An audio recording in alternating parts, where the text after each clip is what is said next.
एक गांव में चांदनी रात को एक पुराने हवेली का राज छुपा हुआ था।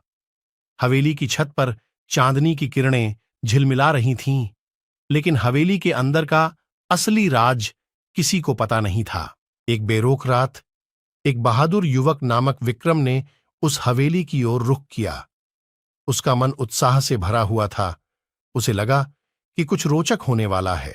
जैसे ही विक्रम हवेली के बगीचे में प्रवेश किया, वहां की शांति उसकी धड़कनें बढ़ा रही थीं। हर कदम पर उसका अंदर का अविश्वास बढ़ रहा था। धीरे धीरे उसने हवेली के दरवाजे को खोला और 1 मिनट बीत गया, और तभी एक विचित्र आवाज उसके कानों में पड़ी। ध्वनि उसी दिशा से आ रही थी जहां एक पुरानी मंजिल थी। विक्रम की हालत में एक अचानक बदलाव आया। उसके हृदय का धड़कने बढ़ गया।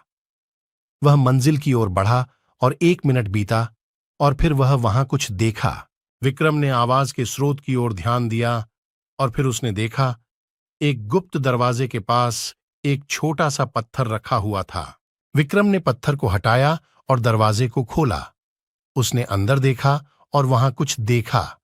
1 मिनट बीता, और फिर उसने उस अद्भुत रहस्य का पता लगाया। यह कहानी हमें यह सिखाती है कि जिंदगी में हमें हमेशा अनजाने के साथ सामना करना पड़ सकता है, लेकिन हमें कभी हिम्मत नहीं हारनी चाहिए, अन्यथा हम उन अनजाने का अद्भुत सच कभी नहीं जान पाएंगे।